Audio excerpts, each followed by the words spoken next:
청취자 여러분, 오늘 저희가 파헤쳐볼 자료들은 정말 놀랍고도 흥미롭습니다.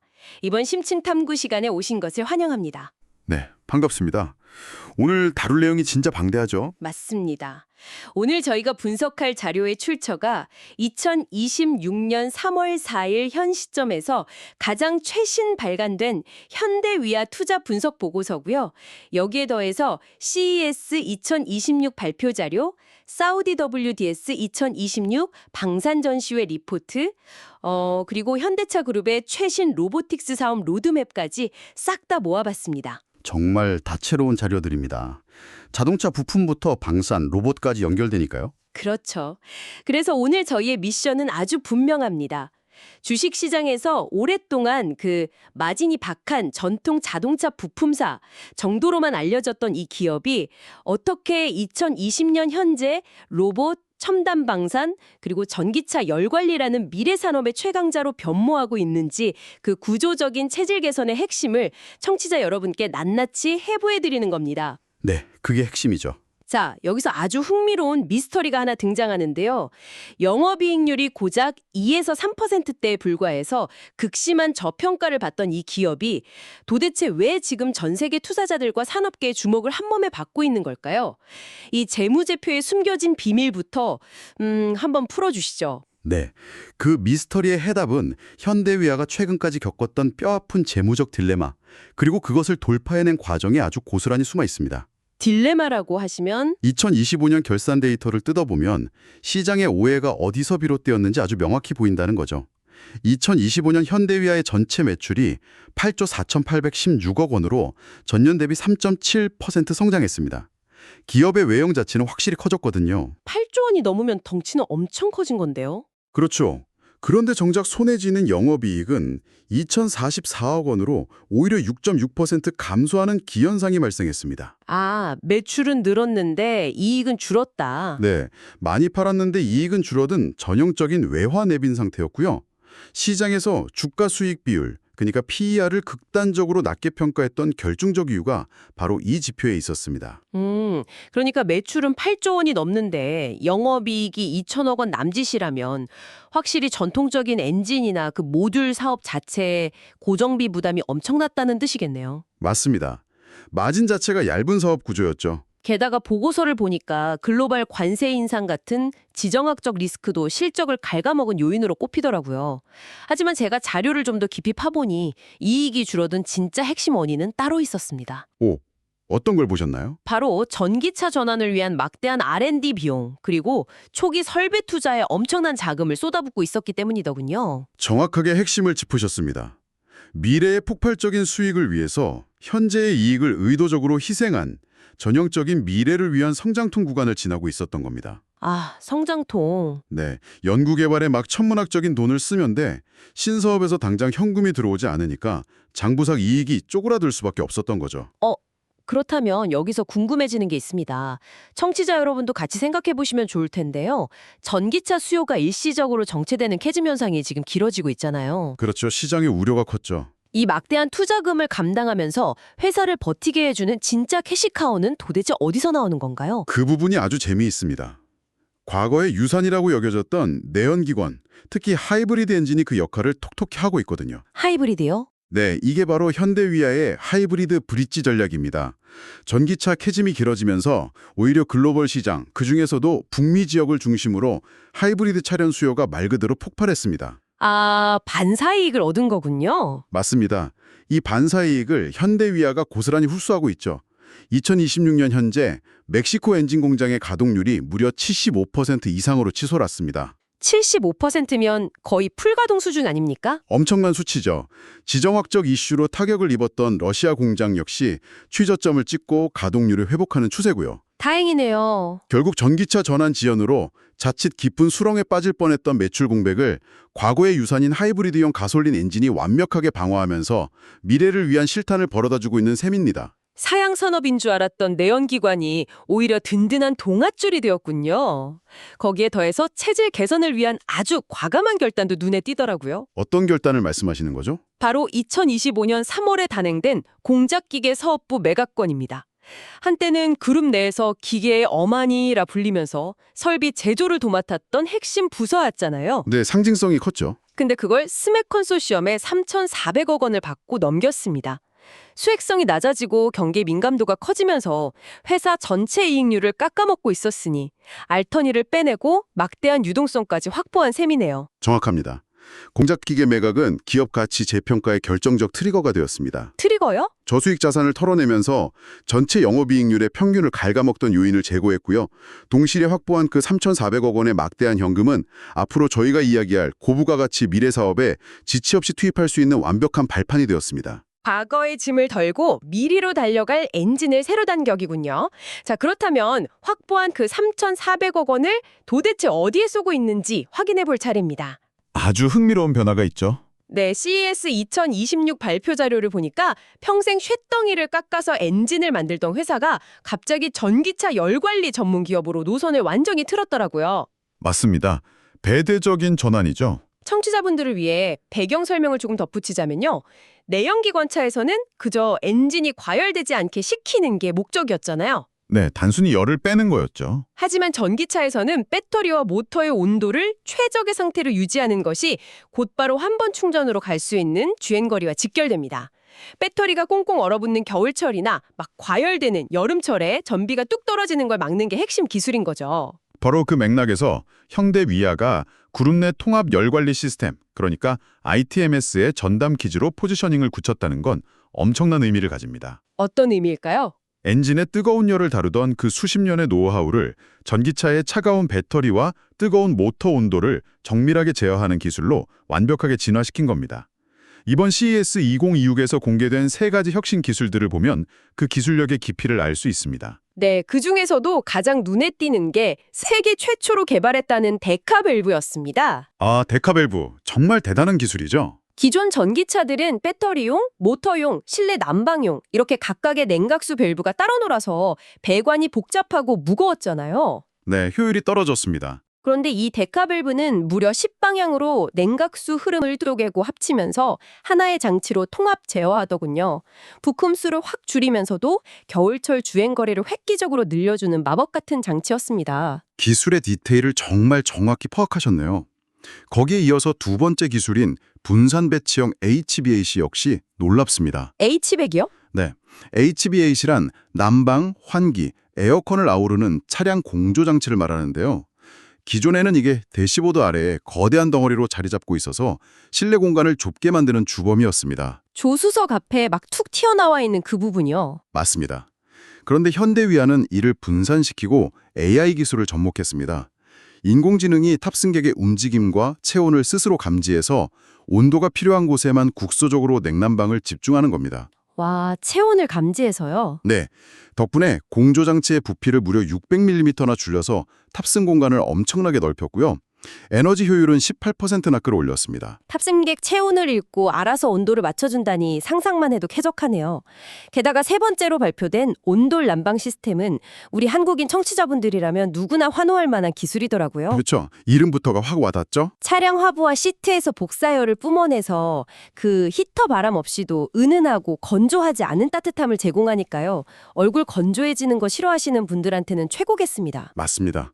고객의 니즈를 정확히 찌른 기술이죠. 그렇다면 이 혁신적인 열관리 기술들이 언제쯤 실제 도로 위를 달리는 차에 적용되는 건지 로드맵을 한번 짚어봐야겠습니다. 상용화는 사실 이미 시작되었습니다. 아, 벌써요? 당장 2025년에 출시된 기아 EV4 모델에 핵심 열관리 부품이 공급되기 시작했고요.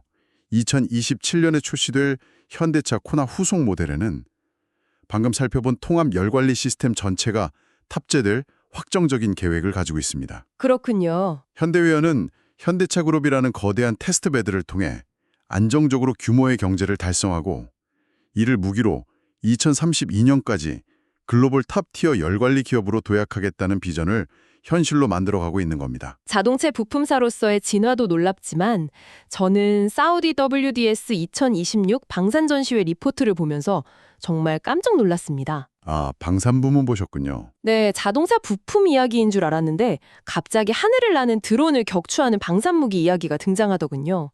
현대 위아가 대드론 통합방어 체계 이른바 ADS라는 새로운 시장을 개척했다는 건데 이게 회사의 수익성 측면에서 엄청난 효자 노릇을 하고 있다고요. 수치로 보면 그 위력을 확실히 실감할 수 있습니다. 2026년 현재 현대위아 전체 매출에서 방산 부문이 차지하는 비중은 약 8% 수준에 불과하거든요. 8%면 비중 자체는 그리 안 크네요. 하지만 영업이익률이 자그마치 10에서 12%에 달합니다. 앞서 자동차 부품 마진이 2에서 3%대라고 말씀드렸잖아요. 아, 그렇네요. 이를 감안하면 방산 부문은 매출 덩치는 작아도 회사 전체 영업이익의 20에서 30% 이상을 홀로 책임지는 진정한 알짜배기 돈줄입니다. 와, 20에서 30%요? 네, 과거 K9 자주포와 K2 전체의 주포를 독점 생산하던 화포 전문 기업의 DNA에 첨단 AI와 로보틱스를 결합해서 완전히 새로운 캐시카우를 창출해낸 겁니다. 이익 기여도가 진짜 엄청나군요. 안티드론 시스템의 스펙을 뜯어보니 왜 그렇게 높은 마진을 받을 수 있는지 고개가 끄덕여집니다. 아주 다층적이고 치명적인 방어망이더라고요. 어떤 점이 인상 깊으셨나요? 먼저 탐지 단계를 보면 일반 레이더가 아니라 ASAA 레이더, 즉 수백 개의 작은 레이더 모듈이 사각지대 없이 촘촘하게 감시하는 능동 위상 배열 레이더를 사용합니다. 맞습니다.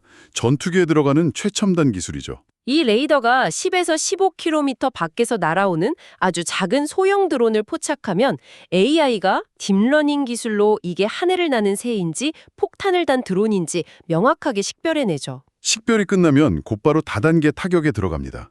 드론으로 확정될 경우 최대 20km 거리에서 강력한 전파를 쏴서 조종 신호를 교란하는 제머, 즉 소프트킬을 먼저 시도합니다. 아, 소프트킬. 그런데 조종을 아예 못하게 먹통을 만들어서 추락시키는 방식이죠. 만약에 그 전파 교란을 뚫고 계속 다가온다면 최후의 수단인 물리적 타격, 하드킬로 넘어가겠네요. 맞습니다. 자료를 보니까 RCWS, 즉 원격 사격 통제 체계를 통해서 40mm 공중 폭발탄을 쏴서 군집 드론을 파편으로 한 번에 찢어버리거나 정밀한 레이저 시스템으로 드론의 광학 렌즈를 아예 태워버리더군요. 아주 무서운 타격 무기죠. 그런데 국내의 한화 시스템이나 LIG 넥스원 같은 쟁쟁한 방산 선배 기업들이 있잖아요.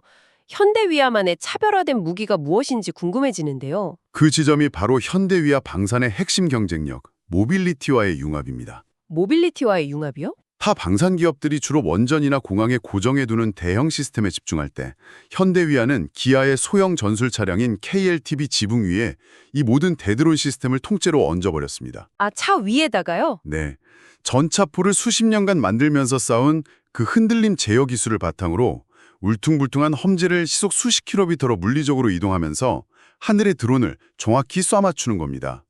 전 세계적으로도 유례를 찾기 힘든 압도적인 기동성을 확보한 거죠. 이동하는 군대 위에 보이지 않는 강력한 방어막을 씌워준 거네요. 정확한 비유입니다. 사우디아라비아에서 열린 대규모 전시회 WDS2026에서 단독 부스를 차렸을 때 중동 국가들의 반응이 왜 그렇게 폭발적이었는지 납득이 갑니다. 네, 관심이 엄청났죠. 대당 10억 원에서 30억 원에 달하는 이 시스템을 단순히 완성품으로 수출하는 걸 넘어서 현지에서 부품을 조립해 생산하는 CKD 방식까지 논의 중이라고 하더군요. 현지 조립 생산, 즉 이 CKD 방식은 방산 비즈니스에서 아주 큰 의미를 갖습니다. 어떤 점에서 그런가요? 단순히 무기 한 대 팔고 끝나는 게 아니거든요. 현지 국가의 생산 생태계를 구축해주고 향후 수십 년간 부품 공급, 유지 보수, 소프트웨어 업그레이드까지 지속적인 매출을 확보하는 록인 효과를 가져오기 때문입니다. 아, 계속해서 수익이 발생하는 구조네요. 네, 관세 장벽을 피하면서도 사우디와의 외교적, 군사적 결속력을 다지는 일석이조의 전략이죠. 이 수주가 확정되면 현대위아 방산부는 매출 1조 원 시대를 본격적으로 열게 됩니다. 하이브리드 캐시카우, 전기차 열관리, 첨단 방산까지 참 쉴 새 없이 달려왔습니다. 그런데 청취자 여러분, 오늘 분석할 자료 중에서 아직 열어보지 않은 가장 중요한 퍼즐 조각이 하나 남아 있습니다. 네, 다들 기다리셨을 겁니다. 바로 현대차별 로보틱스 사업 로드맵이죠. 전 세계적으로 가장 유명한 휴머노이드 로봇 중 하나가 보스턴 다이나믹스의 아틀라스잖아요. 이 혁신적인 로봇을 실제로 대량 생산하는 데 있어서 현대위아가 그룹 내의 핵심적인 역할을 맡고 있다는 사실이 보고서에 아주 상세히 나와 있습니다. 네, 로봇 사업의 구조를 들여다보면 현대차 그룹이 왜 현대위아를 품고 있는지 그 진가를 제대로 알 수 있습니다. 진짜요? 보스턴 다이내믹스와 현대위아의 역할 분담을 인체에 비유하자면 아주 완벽한 두뇌와 몸의 결합입니다. 두뇌와 몸이요? 보스턴 다이내믹스는 로봇이 인간처럼 환경을 인식하고 균형을 잡으며 걷게 만드는 소프트웨어, 즉 피지컬 AI라는 천재적인 뇌를 만듭니다. 그렇죠. 유튜브 영상 보면 진짜 사람 같잖아요. 맞아요. 하지만 그 뇌에 명령을 수행할 튼튼한 금속뼈대를 정밀하게 깎아내고 또 모터가 과열되지 않게 내부 열관리 장치를 설계하는 일은 바로 초정밀 기계 가공의 달인인 현대위아의 몫입니다. 아틀라스 한 대를 만들 때 들어가는 총 부품 원가, 즉 BOM의 약 15에서 20%를 현대위아가 책임지고 생산하는 구조입니다. 그러니까 보스턴 다이나믹스가 연구소에서 훌륭한 시제품을 설계하면 그걸 공장에서 수만 대씩 튼튼하게 찍어낼 수 있도록 기계적 양산 구조로 완성해 주는 게 바로 현대위아군요. 네, 양산의 열쇠를 쥐고 있는 거죠. 그런데 자료를 계속 읽다 보니까 이게 단순히 로봇 부품을 납품하는 수준이 아니더라고요. 미국 조지아주에 짓고 있는 로봇 전용 공장 RMAC의 설계부터 구축까지 현대위아가 총괄하고 있다는 대목에서 이른바 다크 팩토리라는 진짜 비즈니스 모델을 발견했습니다. 아, 그 부분을 정확히 짚으셨네요. 그게 바로 현대위아가 꿈꾸는 궁극적인 지향점입니다. 다크 팩토리, 말 그대로 불 꺼진 공장입니다. 불을 끌 수 있다는 건 사람이 없다는 뜻이겠죠? 맞습니다. 사람의 개입 없이 24시간 로봇이 로봇을 조립하는 무인 자동화 공장이죠. 현대차 그룹이 아틀라스를 연간 3만 대씩 대량으로 찍어내기 위해서 거대한 공장을 짓고 있는데 그 내부에서 컨베이어 벨트를 대체하고 부품을 나르는 자동화 설비 전체의 밑그림을 현대위아가 그리고 있습니다. 정말 스케일이 다르네요. 아틀라스라는 로봇 상품을 파는 것도 중요하지만 로봇을 만들어내는 공장 시스템 자체를 턴키로 납품하는 엄청난 스케일의 비즈니스를 하고 있는 겁니다. CES 2026에서 론칭한 H-모션이라는 로봇 전용 브랜드가 바로 그 생태계를 구성하는 퍼즐이군요. 네, 모든 게 연결되어 있죠. 사람 대신 공장에 투입된 휴머노이드 아틀라스가 조립을 담당한다면 그 아틀라스에게 수십 킬로그램의 무거운 부품을 알아서 가져다주는 자율주행 물류 로봇 AMR이나 완성된 무거운 차체를 통째로 들어서 이동시키는 주차 로봇들이 모두 현대위아의 H-모션 작품들이더라고요. 맞습니다. 로봇 간의 협업 생태계죠. 로봇이 다른 로봇의 작업을 돕는 완벽한 무인 제조 생태계를 구축해서 2028년까지 로보틱스 부분에서만 4천억 원의 매출을 달성하겠다는 담대한 목표를 세웠더군요. 네, 지금까지 말씀드린 수많은 파편적인 기술들이 모여서 하나의 거대한 그림을 완성하고 있습니다. 현대위아는 더 이상 우리가 과거에 알던 마진 2에서 3%짜리 단순 하청 부품사가 아닙니다. 완전히 체질이 바뀌었네요. 네, 그룹의 근육 역할을 하는 초정밀기계 부품을 가공하고요. 전기차 시대의 핵심인 배터리 온도를 통제합니다. 나아가 모빌리티와 결합된 지능형 무기로 적을 방어하고 인간의 손길이 닿지 않는 거대한 무인 로봇 공장을 스스로 설계하죠. 정말 전천후 기업이 된 거네요. 주식시장과 산업계는 이제 현대위아를 움직임과 방어를 아우르는 완벽한 모션 앤 디펜스 솔루션 기업으로 새롭게 정의하면서 가치를 리레이팅하고 있는 중입니다. 2026년은 그 기나긴 체질 개선의 인고의 시간이 화려한 숫자로 폭발하는 원년이 될 것입니다. 청취자 여러분께서 평소 미래 모빌리티의 트렌드나 전통 제조업이 인공지능, 로봇과 만나서 어떻게 파격적으로 혁신하는지 그 생생한 사례를 찾고 계셨다면 오늘 현대위아의 이 드라마틱한 변신 스토리가 완벽한 아하, 모멘트가 되셨을 거라고 생각합니다. 저도 오늘 이야기 나누면서 다시 한번 그 저력에 감탄하게 되네요. 네, 무거운 쇳물과 금속 가공에서 출발한 기업이 이제는 보이지 않는 전파로 드론을 잡고 AI가 통제하는 로봇 생태계를 구축하면서 미래를 써내려가는 여정을 지켜보는 건 지적 호기심을 강하게 자극하는 일이니까요. 정말 흥미로운 탐구였습니다. 자, 이제 오늘 탐구한 방대한 내용들을 바탕으로 청취자 여러분 스스로 생각해 보실 만한 질문을 하나 던지면서 마무리할까 합니다. 스스로 판단하고 움직이는 휴머노이드 로봇이 사람의 온기라곤 한 점 없는 어두컴컴한 무인 다크 팩토리 안에서 자율주행 물류 로봇과 소통하며 또 다른 로봇을 끊임없이 조립해내는 시대가 현실로 다가왔습니다. 네, 영화 속 이야기가 아니죠. 그렇다면 향후 10년 뒤 우리가 지금까지 너무나 당연하게 땀 흘려 일하는 공간이라 여겼던 공장이라는 단어의 본질적인 의미, 그리고 인간의 제조업 일자리라는 개념은 도대체 어떤 모습으로 재정이 되어야 할까요? 이 흥미롭고도 묵직한 화두를 청취자 여러분 여러분의 머릿속에 남겨드리면서 오늘 심층탐구 시간은 여기서 마치겠습니다. 끝까지 함께 호흡해 주셔서 감사합니다.